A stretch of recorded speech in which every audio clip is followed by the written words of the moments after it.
सारे वीडियोस मिल जाएंगे। आप प्लीज़ उन लेक्चर्स को पढ़ के आइए ताकि आपको आगे समझने में आसानी हो। फिलहाल आज का हमारा टॉपिक है न्यूरोटॉक्सिक पॉइजन। वो क्यों है? क्योंकि आप जीपीएससी की तैयारी कर रहे हैं तो आपके पास ये पीडीएफ या प्रिंट ज़रूर होगा। और ये है हमारा सिलेबस, सारा हम सिलेबस ओरिएंटेड सेशन ही हम पढ़ेंगे। टोटल क्वेश्चन जो है वो 200 आएंगे और एक क्वेश्चन 1 मार्क का होगा। टोटल मार्क्स 200 होंगे, जिसमें से अगत तंत्र हमने जो शुरू किया है उसमें से हमने विष और उपविष टॉपिक जो है वो पढ़ना शुरू किया है, जिसमें करवीर, ठीक है, तंबाकू, बत्सनाव, डिजिटैलिस, सेरेब्रल ओडुलम, ठीक है, ये सारे टॉपिक अब तक जो है वो हमने पढ़। कुपीलू भी हमारा जो है वो क्लियर हो गया है। पिछले लेक्चर में हमने कुपीलू डिस्कस करा था। तो आज के लेक्चर में हम नेक्स्ट टॉपिक शुरू करते हैं न्यूरोटॉक्सिक पॉइजन में। अब हमारा जो नेक्स्ट न्यूरोटॉक्सिक पॉइजन आता है वो बहुत इंपॉर्टेंट न्यूरोटॉक्सिक पॉइजन है, वो है धतूरा।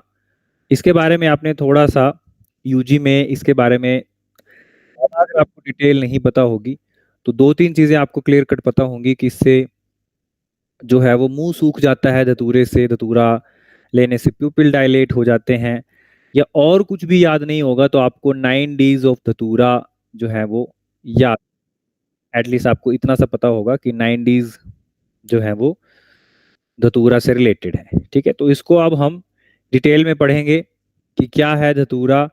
पहली चीज हमने इसको ध्यान रखना है कि ये न्यूरोटॉक्सिक पॉइजन है। क्या है? Neurotoxic poison. कैसे है, कहाँ काम करता है, क्या दिक्कत देता है, वो हम डिटेल में पढ़ेंगे। सबसे पहले इसके बोटानिकल नेम पे आते हैं। इसका बोटानिकल नेम है धतूरा metal.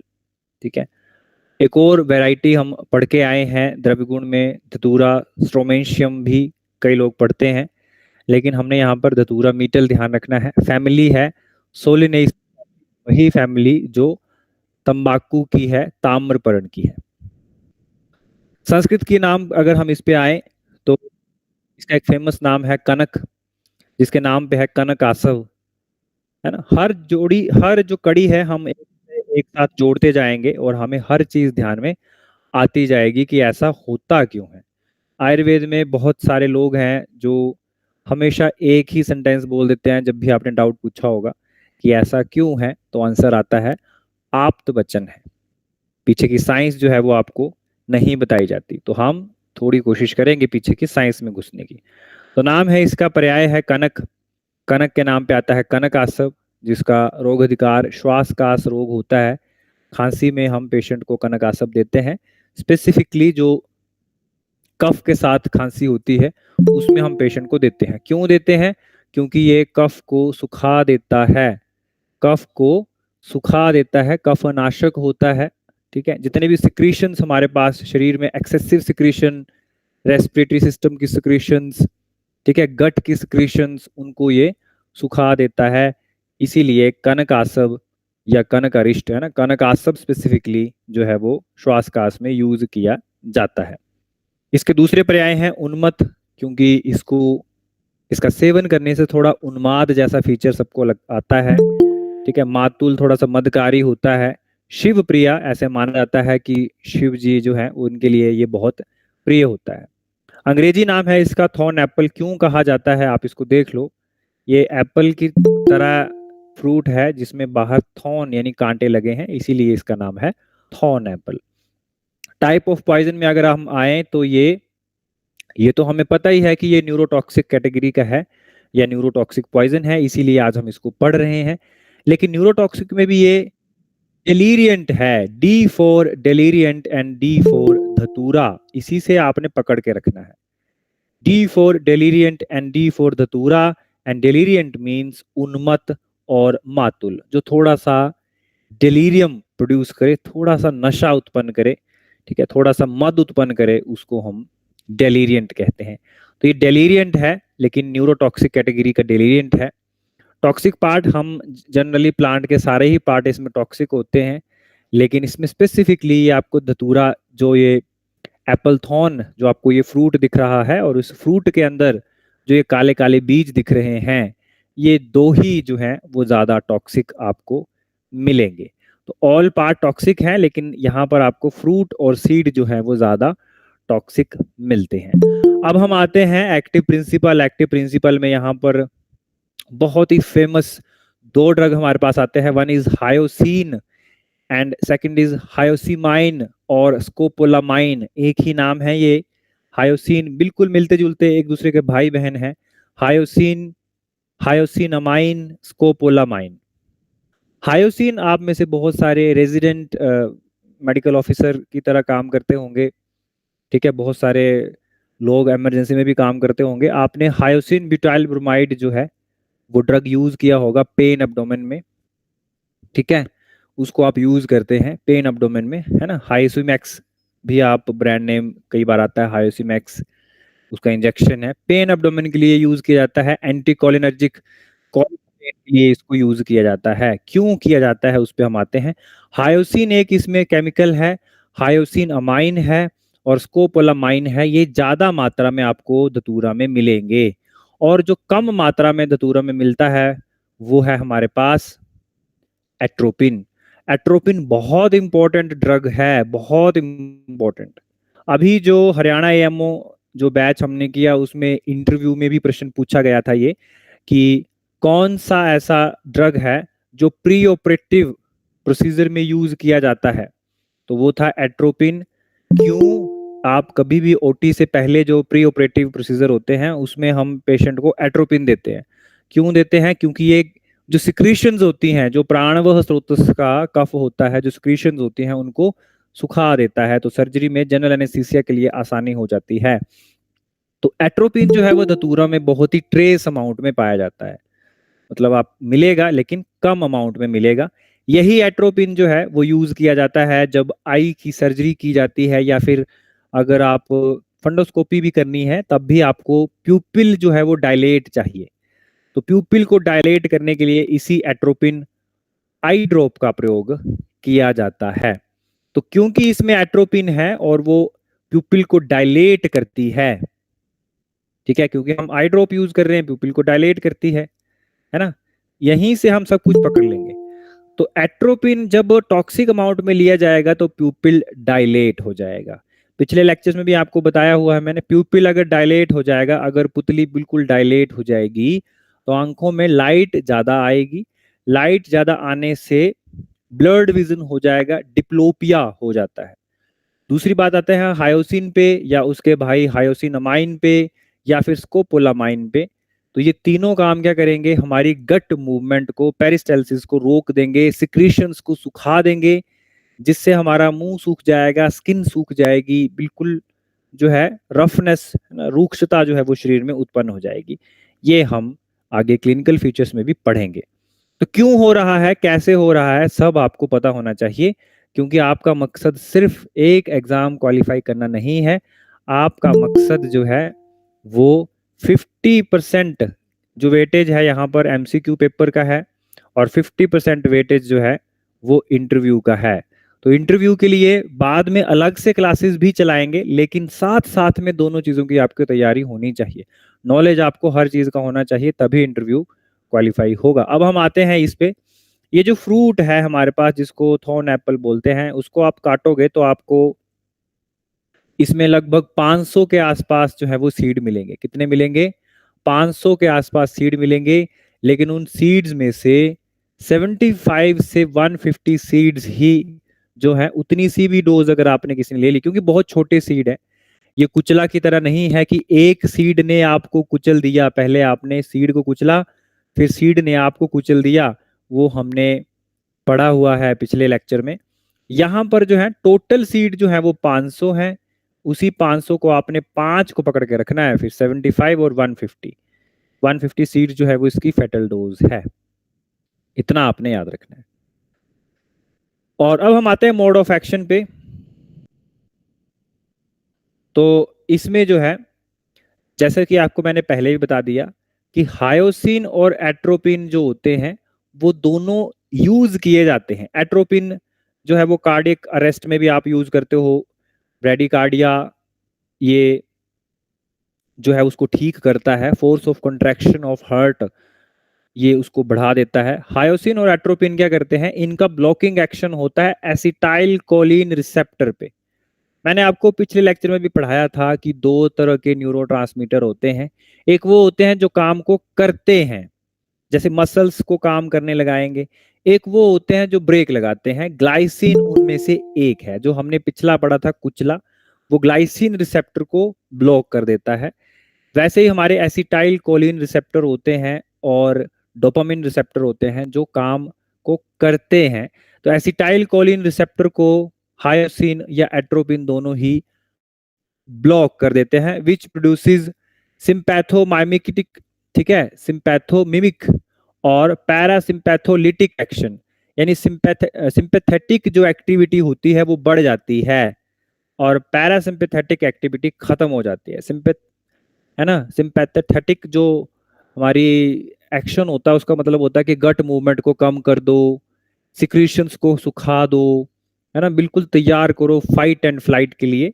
Initially it stimulates the central nervous system क्योंकि ये न्यूरोटॉक्सिक पॉइजन है ना, but later it produce depression. Starting में जब आप धतूरा लोगे तो आपको थोड़ा सा स्टिमुलेशन मिलेगा सेंट्रल नर्वस सिस्टम में, नॉर्मल डोज में स्टिमुलेशन मिलता है, जैसे हमने तंबाकू में देखा कि एक सिगरेट पियोगे तो बहुत अच्छा फील होगा, है ना, शिव जी खुद आ जाएंगे आपके साथ, है ना। तो सेम होगा धतूरा के साथ, एक चिलम आप धतूरे की लोगे तो आपको ऐसे लगेगा कि शिव जी खुद आ गए हमारे साथ बैठे, इतना स्टिमुलेशन मिलता है। लेकिन बाद में जो है, जैसे तंबाकू जो था बाद में डिप्रेस कर रहा था, वैसे धतूरा भी जो है लार्ज डोज में सेंट्रल नर्वस सिस्टम को डिप्रेस कर देता है। बस इतना आपने याद रखना है। मेडिकल डोज चूर्ण जो है वो 100 mg तक ले सकते हैं, ड्रॉप जो है वो 3 ड्रॉप तक ले सकते हैं, सत्तब भी 3 ml तक ले सकते हैं। मेडिसिनल डोज इतनी इंपॉर्टेंट नहीं है जितनी फेटल डोज पे। तो टोटल 500 सीड है और 500 में से 150 सीड तक है, 75 से 150 सीड तक ही काफी है किसी को भगवान के पास पहुंचाने के लिए। एल्कलॉइड 60 mg जो है, हायोसिन की बात करें 60 mg इसकी फेटल डोज है। और स्टूपिफाइंग डोज मतलब बेहोश करने के लिए जो है वो 40 से 60 सीड ही काफी है। धतूरा पुराने जमाने में बहुत ही ज्यादा बदनाम था, रेल को लूटने में इसका बड़ा यूज किया जाता था। इसके जो बीज थे वो प्रसाद में मिक्स करके यात्रियों को खिला दिए जाते थे और 50-60 सीड खाते ही यात्री बेहोश और सीधा लूटपाट करके, है ना।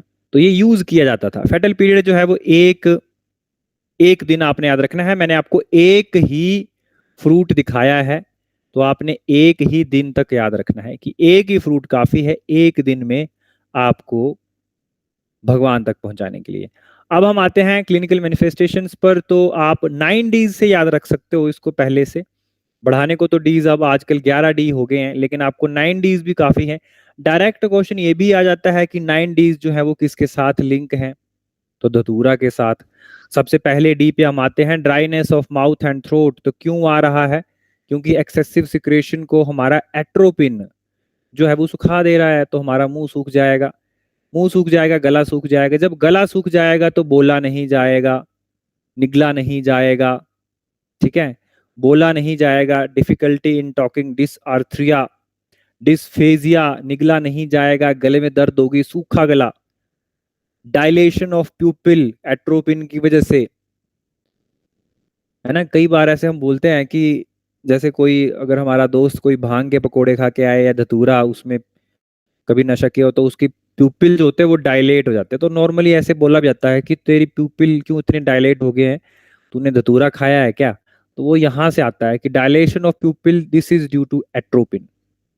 और सब कुछ सूख गया, बिल्कुल ड्राई हॉट स्किन हो जाएगी, ड्राई स्किन हो जाएगी और पूरी रेड हो जाएगी। और क्योंकि ये मदकारी है तो सेंट्रल नर्वस सिस्टम को धीरे धीरे डिप्रेस करता है, इसलिए ड्राउजीनेस फील होती है, ड्राउजीनेस। इसलिए कई बार जब हम पेन किलर की तरह जब हम हायोसिन ब्यूटाइल ब्रोमाइड देते हैं इंजेक्शन पेशेंट को, तो थोड़ी सी उसको नींद भी आती है, ड्राउजीनेस फील होती है ना। तो हर चीज का कारण होता है। Dilation of cutaneous blood vessels, जो हमारी स्किन की ब्लड वेसल्स होती हैं वो एट्रोपिन और हायोसिन अमाइन की एक्शन की वजह से डायलेट होने लग जाती हैं, जिससे हमारा चेहरा बिल्कुल लाल हो जाता है, ठीक है। ड्रंकन गेट, ये भी आपने ध्यान रखना है। डेलीरियम और ड्रंकन गेट, है ना, बिल्कुल मदकारी है और चला नहीं जाता है, ड्रंकन गेट। तो 9Ds में यही आता है। इसको थोड़ा और आप अलग तरीके से भी पढ़ सकते हैं, मतलब सेम ही है। Dryness of mouth and throat, bitter taste जैसे कुचला का था, और पेन एब्डोमेन होगी, इसको हम कहते हैं ड्राई एज बोन, हड्डी की तरह सूख जाता है इंसान, बिल्कुल dry. Next, inhibition of salivation resulting into dysarthria, dysphagia and excessive thirst. बहुत प्यास लगती है, बार बार गला सूखता है धतूरे की वजह से, बोला नहीं जाता, निगला नहीं जाता, ये सब कुछ जो है धतूरा के एक्सेसिव इंटेक की वजह से होता है। फेस जो है वो फ्लश्ड लगता है, बिल्कुल लाल लगता है, आपको चेहरे से दिख जाएगा कि, है ना, ये जो पेशेंट है ये धतूरा खा के आया है। Due to dilation of cutaneous blood vessel of the face leads to the redness of the face and conjunctiva, जिसको हम कहते हैं रेड एज बीट, बीट की तरह red. Diplopia occurs due to dilation of pupil and loss of accommodation to near vision। पुतलियां बिल्कुल फूल बिल्कुल dilate हो जाती हैं, प्यूपिल बिल्कुल डायलेट हो जाएगा। जब प्यूपिल डायलेट हो जाएगा तो क्या होगा, डिप्लोपिया हो जाएगा, ज्यादा लाइट आएगी और पेशेंट को दिखेगा नहीं, कई बार अंधे हो जाते हैं थोड़ी देर के लिए। एंड दिस में डेवलप्ड टेम्पोररी ब्लाइंडनेस, जिसको बोलते हैं ब्लाइंड एज बैट।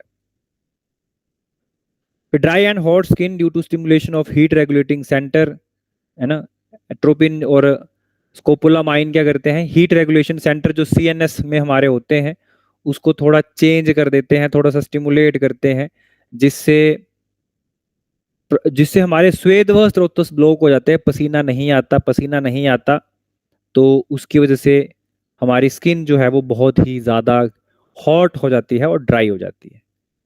इसके बाद एक और ख़ास बात जो धतूरा की खासियत है, जैसे हमने बथनाव के बारे में पढ़ा था, पिछले कार्डिक पॉइजन में हमने बथनाव के बारे में पढ़ा था कि वहाँ पर हिप्पस रिएक्शन हमें मिलता है। कल हमने कुचला में पढ़ा कि राइसस सार्डोनिकस जो है वो हमें कुचला में मिलेगा। वैसे ही धतूरा में आते हैं हमारे पास पिल रोलिंग मूवमेंट। ऐसा लगता है छोटे छोटे हेलुसिनेशंस होती हैं, है ना, जैसे मैंने आपको इसी शब्द के साथ मैंने आपको याद कराने की कोशिश करी है, मैंने आपके दिमाग में पहले ही डाल दी कि धतूरा जो है, ऐसा लगता है कि धतूरा खाकर ऐसा लगता है कि शिव जी हमारे पास आके बैठ गए हैं। मेरा एक दोस्त था, उसने ऐसा किया तो उसने मेरे को ऐसा ही बोला बोला मुझे ऐसा लगा कि शिव जी मेरे साक्षात पास आके बैठ गए हैं। वो इसको हम क्या कहते हैं, पुराने जमाने में ऐसा कहा जाता था कि इसको कुछ दिखता है, इसको कोई देवी देवता दिखता है। वो क्यों होता है, साइंटिफिक वैलिडेशन क्या है कि विजुअल और ऑडिटरी हेलुसिनेशंस होती हैं, हमें लगता है कि कोई वहां पे है, हेलुसिनेशंस की वजह से, डेलीरियम की वजह से, कंफ्यूजन की वजह से।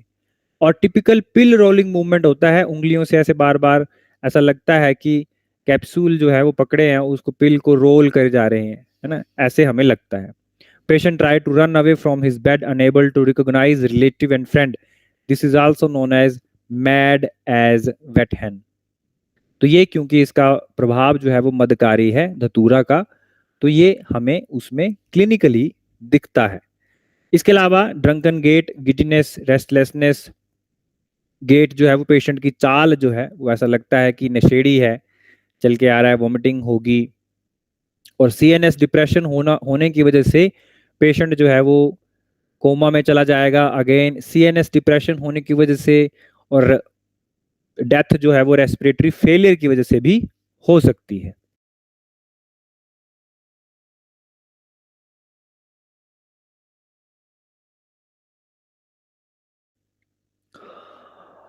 तो ये था धतूरा। एक बार फिर से हम इसकी ट्रीटमेंट की तरफ आते हैं। तो जनरल ट्रीटमेंट वही है, आपने एबीसी को मेंटेन करना है और KMN4 के साथ जो है वो स्टमक वॉश करानी है। अगर धतूरा अब्जॉर्ब हो गया है तो आपने फोर्स्ड डायूरेसिस करवानी है। अब हम इसके एंटीडोट पे आते हैं, जो कि बहुत इंपॉर्टेंट है। आपसे AIA PGT में जिन जिन लोगों ने तैयारी करी है उनमें ये क्वेश्चन आता है। दो इसके एंटीडोट बहुत इंपॉर्टेंट है, वो है फाइसोस्टिग्मिन एंड नियोस्टिग्मिन। क्या है, फाइसोस्टिग्मिन एंड नियोस्टिग्मिन, ये दोनों एंटीडोट हैं धतूरा के। और ये जनरली काम क्या करते हैं? काम ये करते हैं एट्रोपिन और हायोसिन के इफेक्ट को कम करने की कोशिश करते हैं। एट्रोपिन और हायोसिन के इफेक्ट को कम करने की कोशिश करते हैं। आप इसको इस तरीके से याद रख लो कि एक पुराना है बेचारा एंटीडोट, उसका नाम है फाइसोस्टेगमिन स्टिग्मिन, और एक नया है उसका नाम नियोस्टिग्मिन है। अब एक और खास बात पे आते हैं, जो इसमें एट्रोपिन आपको मिल रहा है, ये जो एट्रोपिन जो यहाँ पर विष की तरह काम कर रहा है, ये एट्रोपिन अगर आप थोड़ा सा रिकॉल करो तो ये कार्डिक पॉइजन स्पेसिफिकली बत्स नाभ का एंटीडोट था। ये ऑर्गेनोफॉस्फेट्स की पॉइजनिंग में यूज किया जाता है।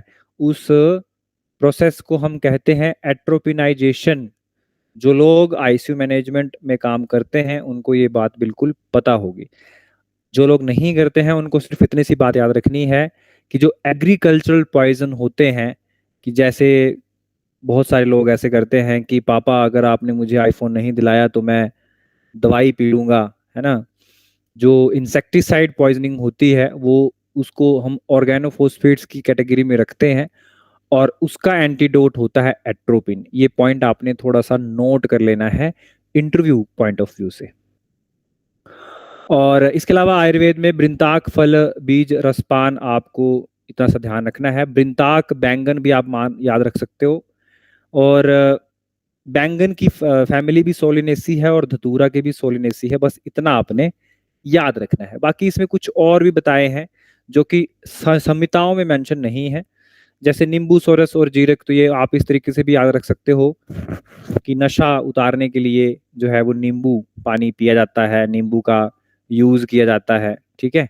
तो वो जो है नींबू सोरस इसमें आपने याद रखना है। बाकी फिर वही मैनेजमेंट है, जैसे जैसे सिम्टम आएंगे वैसे मैनेजमेंट। पोस्टमार्टम अफेयरेंस की अगर हम बात करें तो इसमें क्योंकि डेथ जो है वो रेस्पिरेटरी फेलियर की वजह से होती है, तो एक्सटर्नली ही आपको साइनोसिस या फिर एस्फिक्सिया के साइन आपको मिल जाएंगे। पेशेंट थोड़ा नीला पड़ा होगा और फेस जो होगा वो थोड़ा रेड होगा, ठीक है। और प्यूट्रिफिकेशन, ये पोस्टमार्टम प्यूट्रिफिकेशन की बात करें तो ये आफ्टर डेथ एक प्रोसेस है जिसको डिकम्पोजिशन भी कहते हैं या सड़न भी कहते हैं, शरीर जिसमें सड़ जाता है। ये भी हम डेथ पढ़ेंगे, उसके बाद आपको ये सारी बातें क्लियर हो जाएंगी। इंटरनली हमें क्या मिलेगा पोस्टमार्टम के बाद? कंजेशन और इन्फ्लामेशन हमें गैस्ट्रिक मिकोजा और सीड जो है वो धतूरा के हमें पेट में मिल जाएंगे, स्मॉल इंटेस्टाइन में मिल जाएंगे, लंग्स में टिकल हेमरेज हमें मिल जाएगी, ठीक है। ये सारी चीजें कॉमनली हमें मिल जाएंगी। और मेडिको लीगल केस की अगर हम बात करें तो एक्सीडेंटल जो है वो ये हो सकता है बच्चे जो है वो गलती से धतूरा सीड खा लें। सुसाइडल जो है वो पॉसिबल उतना नहीं है, होमिसिडल भी पॉसिबल नहीं है या उतना हमें नहीं मिलता है। और इसको स्पेसिफिकली स्टूपीफाइंग रोड पॉइजन की तरह यूज किया जाता था for the purpose of robbery and kidnapping. ये जो है वो प्रश्न आपसे पूछा जा सकता है। इसके बाद अगर इसके हम आयुर्वेदिक योग के बारे में बात करें तो कनक सुंदर रस है, कनकासव है, अगस्त सुतराज है, महाज्वर अंकुश रस है, ये सब के सब जो है वो कफ नाशक योग जो है वो आयुर्वेद में फेमस है, ठीक है। तो एक बार फटाफट से हम धतूरा को रिवाइज कर लेते हैं। हमने क्या पढ़ा? धतूरा जिसका नाम डी से शुरू होता है, धतूरा एक डेलीरियंट है, एक उन्मत्त उत्पन्न करने वाला हमारा ड्रग है। ये न्यूरोटॉक्सिक पॉइजन है। इसके स्पेशली फ्रूट को हम एप्पल फ्रूट कहते हैं, एप्पल थॉर्न कहते हैं। और उस फ्रूट में वो एक ही फ्रूट काफी है एक दिन में निपटाने के लिए। उस एक फ्रूट में 500 सीड हमें मिल जाते हैं। उन 500 सीड में से 150 से 75 से 150 सीड ही काफी है। एक्टिव प्रिंसिपल में हमें हायोसिन, एट्रोपिन, स्कोपोलामाइन और हायोसिनमाइन मिलते हैं, जिसके एंटीडोट के रूप में हमने फाइसोस्टिग्मिन और नियोस्टिग्मिन का प्रयोग करना है। गुण कर्म आपको कटु कटु उष्ण सिंपल चीजें याद रखनी है। एक ही फल काफी है, Apple thorn, 500 seed. Mode of action मैंने आपको बता दिया कि ये एंटी कोलिनर्जिक रिसेप्टर्स के ऊपर काम करते हैं, जिससे सिंपैथेटिक सिस्टम जो है वो बढ़ जाता है। हमारी मसल जो पेरिस्टाल्सिस होती है वो रुक जाती है। स्टार्टिंग में धतूरा जो है वो सेंट्रल नर्वस सिस्टम को थोड़ा स्टिमुलेट करता है। अगर आप थोड़ी डोज में लोगे तो थोड़ी डोज में आपको बड़ा अच्छा फील होगा, लेकिन बाद में लार्ज डोज लेने पर ये आपके सेंट्रल नर्वस सिस्टम को डिप्रेस कर देता है, जिससे स्पेसिफिकली रेस्पिरेटरी सेंटर जो है वो डिप्रेस हो जाते हैं और उससे रेस्पिरेटरी फेलियर हो जाता है। फेटल डोज 75 से 150 सीड, अल्कलॉइड में 60 mg। आपने कैसे याद रखना है 60 mg? आपको स्टूपीफाइंग डोज भी याद रखनी है कि 60 बीज, 50 से 60 बीज जो है वो स्टूपीफाई करने के लिए काफ़ी है। उन्हीं 60 से आपने 60 mg याद रखना है। फिर आपको 9 डीज याद रखने हैं, उसी से आप सब कुछ एक्सप्लेन कर सकते हो। ड्राइनेस ऑफ माउथ, उसी की वजह से डिसार्थ्रिया और डिस्फेजिया, डायलेशन ऑफ प्यूपिल और हीट रेगुलेशन सेंटर खराब होने की वजह से dry and hot skin, delirium, drunken gait, dilation of cutaneous blood vessel जिसकी वजह से चेहरा लाल हो जाता है, ड्राउजीनेस। इसके अलावा पिल रोलिंग मूवमेंट जो है ये भी हमें धतूरा में मिलती है, क्योंकि इसमें विजुअल और ऑडिटरी हेलोसिनेशंस मिलती हैं। ये भी प्रश्न जो था वो हरियाणा एएमओ के इंटरव्यू में पूछा गया था कि ऐसा कौन सा प्लांट मिलती हैं, ये भी आपने ध्यान रखना है। ट्रीटमेंट में आपको एंटीडोट याद रखने हैं, फाइसोस्टिग्मिन एंड नियोस्टिग्मिन। आयुर्वेद में बृंतांक, फल बीज, रसपान और नींबू। इसके अलावा एक्सटर्नल और इंटरनल में क्योंकि रेस्पिरेटरी फेलियर से डेथ होती है तो हमें साइनोसिस मिल सकती है। धतूरा में प्यूट्रिफिकेशन थोड़ी लेट होती है। कंजेशन और इन्फ्लामेशन मिल जाएगी गैस्ट्रिक मिकोजा की। सीड हमें धतूरा के स्टमक में मिल जाएंगे। और इसके अलावा रोड स्टूपीफाइंग पॉइजन की तरह ये यूज किया जाता है। तो धतूरा से रिलेटेड अगर आपको कोई डाउट है तो आप मैसेज करके चैट बॉक्स पे लिख सकते हैं या फिर अपना वॉइस नोट ऑन करके भी आप पूछ सकते हैं। 1 मिनट का हम ब्रेक लेंगे जिसमें आप अपने डाउट पूछ सकते हैं, 1 से 2 मिनट का। उसके बाद हम नेक्स्ट टॉपिक शुरू करेंगे।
चलिए जी, आगे बढ़ते हैं। जैसा कि मुझे लग रहा है कि आपको सब समझ में आ रहा है, या तो आपको सब समझ में आ रहा है या फिर आपको कुछ भी समझ नहीं आ रहा। अगर आपको सब समझ में आ रहा है तो बहुत अच्छी बात है, और अगर कुछ समझ में नहीं आ रहा है तो आप इसी टाइम पे अपना डाउट पूछ सकते हैं। नेक्स्ट जो टॉपिक है हमारा इसी न्यूरोटॉक्सिक पॉइजन में, हमारा जो नेक्स्ट टॉपिक है वो आता है अहिफेन, जिसको पॉपी भी कहा जाता है, ओपियम भी कहा जाता है ना। और अफीम भी जिसको हम कहते हैं, ये अफीम का है ना बहुत फेमस प्लांट, अफीम का डोडा, इसको आप देखते हैं ध्यान से, ये अफीम होती है। और इसमें जो है वो कैसे इसका जो टॉक्सिक पार्ट बोल लो या जिसका यूज्ड पार्ट जो बड़े काम की चीज़ है वो है ये अफीम का डोडा। तो इसमें क्या होता है, इसमें हम वर्टिकल ऐसे कट लगाते हैं और इससे ये लेटेक्स यानी क्षीर जो है वो निकलता है और इसी का प्रयोग किया जाता है। ओपियम का वैसे मॉडर्न मेडिसिन में बहुत यूज़ है, जैसे एक ओपियम का नेचुरल अल्कलॉइड है मॉर्फिन, जो हम as a painkiller use करते हैं। और बहुत सारे ऐसे सेमी सिंथेटिक ड्रग हैं जैसे ट्रामाडोल है, वो हम यूज़ करते हैं, वो भी मॉर्फिन के ही भाई हैं, उनके जैसे ही दिखने वाले ड्रग हैं। तो अफीम को हम शुरू करते हैं। नाम है अफीम का, बोटेनिकल नेम जो है वो है पेपेवर सोमनिफेरम। यहाँ पर ओपियम सोमनिफेरम लिखा है, इसको आप जो प्रिंट करोगे इसको करेक्ट करेंगे। और पेपेवरेसिए फैमिली है, अंग्रेजी नाम इसका ओपियम है। आफूक या फिर अफीम भी इसको हम कहते हैं। और टाइप ऑफ पॉइजनिंग में ये सोमनिफेरस पॉइजन है, यानी इसको आप नारकोटिक कह सकते हैं। नारकोटिक का मतलब होता है नींद लाने वाले द्रव्य। तो ये नारकोटिक पॉइजन है, न्यूरोटॉक्सिन कैटेगरी का। टॉक्सिक पार्ट क्या है इसका? Coagulated air dried latex juice, यही क्षीर। And this latex is obtained by vertical incision of unripe capsule. ठीक है, बिना पका जो ये कैप्सूल है, जो ये अफीम का डोडा है, अफीम प्लांट, पॉपी प्लांट, उसमें वर्टिकल जो है वो कट लगाए जाते हैं, इंसिजन लगाए जाते हैं, और वहां से ये क्षीर जो है वो प्राप्त किया जाता है। एक्टिव प्रिंसिपल इसमें जो है वो नेचुरल अल्कलॉइड हैं, जैसे मॉर्फिन है, पेपेविरिन है, कोडीन है, ठीक है, थिबिनिन है या थिबीन भी बोलते हैं, नारकोटीन है। ठीक है, ये सारे जो नेचुरल अल्कलॉइड हैं वो इसके एक्टिव प्रिंसिपल या फिर केमिकल माने जाते हैं। आयुर्वेद मत अनुसार ये कटु कटु उष्ण है, मादक है, निद्रा कारक द्रव्य है। ठीक है, निद्रा कारक है, नारकोटिक है। मोड ऑफ एक्शन की बात करें तो ये ओपियोइड जो है, थोड़ा सा आपने ध्यान रखना है, ये जो ओपियोइड होते हैं ये काम क्या करते हैं? ओपियोइड रिसेप्टर के ऊपर बाइंड करते हैं, इसीलिए इनका नाम ओपियोइड पड़ा है। ऐसा नहीं है कि इनका नाम ओपियोइड है पहले से ही। इनको हम ओपियोइड्स इसीलिए कहते हैं क्योंकि ये हमारे शरीर में जो ओपियोइड रिसेप्टर्स होते हैं उन पे जाके चिपक जाते हैं। ठीक है, और ओपियोइड रिसेप्टर्स में चिपक जाने से हमारे शरीर में जो न्यूरोट्रांसमिशन होता है सेंट्रल नर्वस सिस्टम और पेरिफेरल नर्वस सिस्टम का। सेंट्रल नर्वस सिस्टम को आप ऐसे समझो कि दिमाग और हमारी स्पाइनल कोड, ब्रेन है ना, और पेरिफेरल नर्वस सिस्टम को आप ऐसे समझो जो पेरिफेरी में यूज होते हैं, सिंपल हाथों पैरों में। तो ये जो ओपियोइड रिसेप्टर होते हैं ये पूरे शरीर में होते हैं हमारे, और ये ओपियोइड्स जो होते हैं वो इन्हीं ओपियोइड रिसेप्टर्स में जाके चिपक जाते हैं। जब ये रिसेप्टर्स एक्टिवेट हो जाते हैं तो जो हमारा न्यूरोट्रांसमिशन होता है वो रुक जाता है, थोड़ा कम हो जाता है। जब सिग्नल जाना थोड़ा कम हो जाता है तो हमें थोड़ी थोड़ी नींद आना शुरू हो जाती है। इसका ये नेगेटिव यूज भी है कि आप एक्सेसिव डोज में ले लोगे, है ना, तो मौत की नींद सो जाओगे। थोड़ी थोड़ी नींद आना कम हो जाती है, पेन फील होना थोड़ी थोड़ी कम हो जाती है। फेटल डोज के ऊपर आते हैं, बड़ा इंपॉर्टेंट है। सबसे पहले हम हीरोइन पे आते हैं, तो हीरोइन जो है वो 50 mg है। हीरो हीरोइन 50 रुपए काटो इसके ओवर एक्टिंग के, है ना, याद रखना 50 रुपए, 50 रुपए, है ना, हीरोइन बने। सारे हीरो बोलते हैं ना कि जब मैं मुंबई में आया था 50 रुपए लेके आया था, उसके बाद अब मैं 50 करोड़ का मालिक हूँ। Heroine 50 mg। ठीक है, मॉर्फिन आपको नहीं भूलना है, बाकी अगर आप कुछ भूल भी जाओ आपको मॉर्फिन नहीं भूलना है। 200 mg इसको नहीं भूलना है। इसको आप याद कैसे रखोगे? M2 से याद रख लो या M200। मॉर्फिन आपको 200 याद रखनी है, बाकी आपको कोडीन याद करने की जरूरत नहीं है, क्रूड ओपियम भी आपको याद करने की जरूरत नहीं है। हालांकि मैंने आपको जैसे बोला हुआ है कि जब हम अगर तंत्र को सम अप करेंगे लास्ट में तो एक फेटल डोज फेटल पीरियड का एक अलग से चार्ट आपको दिया जाएगा, उसको आपको बकायदा याद करवाया जाएगा। ठीक है, उसके बाद हम आते हैं क्लिनिकल फीचर्स पे। तो ये एक्यूट और क्रॉनिक केसेस में हो सकती है, क्योंकि कुछ लोग ऐसे होंगे जो बहुत ज़्यादा डोज में एकदम से अफीम का सेवन करेंगे, और हम सब जानते हैं कि पंजाब में अफीम जो है वो नॉर्मली भी यूज़ की जाती है। बहुत पुराने ज़माने में लोग अफीम का सेवन करते थे बहुत लंबे समय तक, है ना, तो वो क्रॉनिक पॉइजनिंग में आ जाएगा। फिलहाल हम एक्यूट पे आते हैं, हम सिर्फ आज एक्यूट तक ही करेंगे क्योंकि हम टाइम से बाहर जा रहे हैं, है ना, वो क्लास बंद हो जाएगी जूम पे। तो अफीम का हम एक्यूट पे आते हैं। स्टेज ऑफ एक्साइटमेंट इसमें जैसे धतूरा में होता है, स्टार्टिंग में ये हमारे सेंट्रल नर्वस सिस्टम को थोड़ा सा एक्साइट कर देते हैं।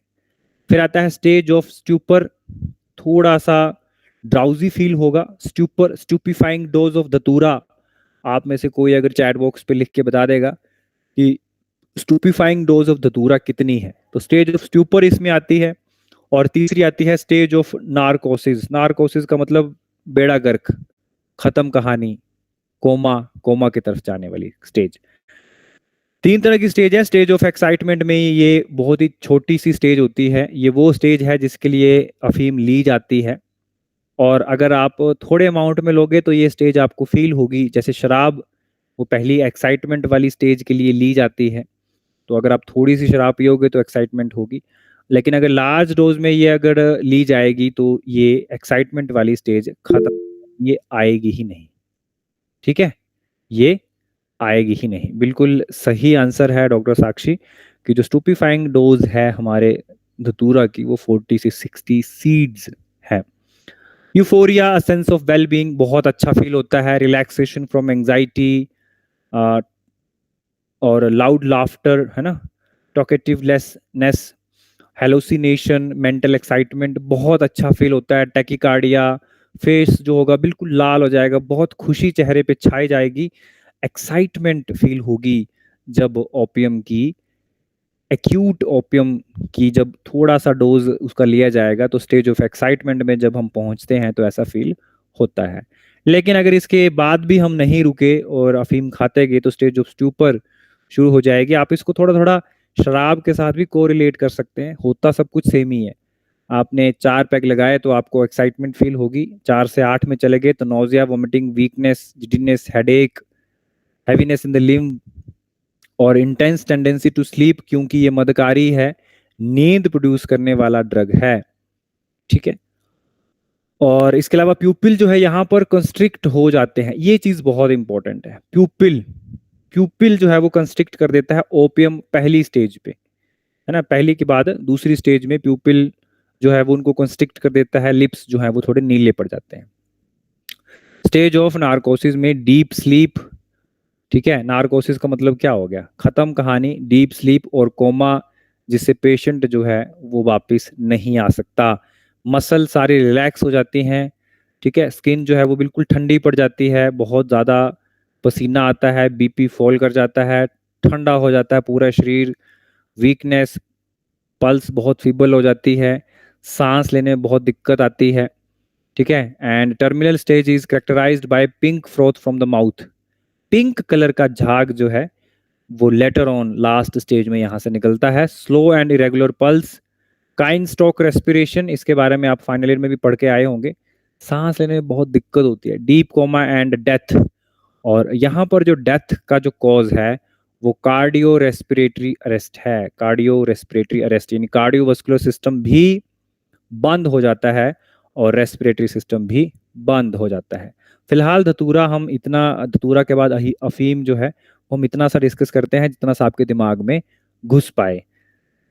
आपको करना क्या है, आपको बैठ के फिर से धतूरा खुद से रिवाइज करना है, अहिफेन भी आपको खुद से रिवाइज करना है। हम अब यहाँ पे आते हैं कि हमने अब तक कर क्या लिया। तो हमने अब तक कार्डिक पॉइजन बहुत अच्छे से पढ़ लिए, ठीक है, तंबाकू आपने अच्छे से पढ़ लिया है, और इसके अलावा अब हम जो है अहिफेन हमने अच्छे से पढ़ लिया है, और धतूरा भी हमारा कंप्लीट हो गया, अहिफेन भी हो जाएगा। अगले कुछ लेक्चर्स पे हम इरिटेंट्स पे भी आ जाएंगे, अर्क, स्नूही, लांगली, भल्लातक, चित्रक और एरंड, और फिर हमारा विष और उपविष वाला पॉइंट जो है वो लगभग खत्म हो जाएगा। आपको इससे रिलेटेड कोई डाउट है तो आप पूछ सकते हैं। फिलहाल आपको क्या करना है, फिलहाल आपको ये करना है कि जीपीएससी यानी Gujarat public service commission Ayurvedic medical officer objective course को आपने ज्वाइन करना है। इन नंबर पर आपने कॉल करना है, मैसेज करना है, मिस कॉल करना है, जो भी आपको अच्छा लगे आपने वो करना है, और इस कोर्स को ज्वाइन करना है। ज्वाइन करने के बाद आपके साथ क्या होगा, आपके साथ ये होगा कि आपको ज़बरदस्ती इस सिलेबस को डाउनलोड और प्रिंट करने के लिए कहा जाएगा। आपको ज़बरदस्ती एक मार्कर खरीदवाया जाएगा जिससे आपको ज़बरदस्ती पढ़ाया जाएगा, और फिर आपको जो जो पढ़ाया जाएगा वो ज़बरदस्ती आपके दिमाग में घुसाया जाएगा। दिमाग में घुसने के बाद आपने उसको अंडरलाइन करना है। जैसे जैसे आप एक एक पॉइंट अंडरलाइन करते जाओगे तो बूंद बूंद से घड़ा भरता जाएगा, और ये समुद्र रूपी सिलेबस जो है वो आपका खत्म हो जाएगा। इस समुद्र रूपी सिलेबस को खत्म करने के बाद आपको फील होगा कि आपको काफ़ी नॉलेज हो गया है। फिर आपको एक इंटरव्यू में भेजा जाएगा, और उस इंटरव्यू में आपको प्रश्न पूछे जाएंगे जिसका आप जवाब दोगे, और आपको ज़बरदस्ती सरकारी कुर्सी में as a Ayurvedic medical officer के रूप में बिठाया जाएगा, और ज़बरदस्ती सैलरी आपके अकाउंट में डाली जाएगी।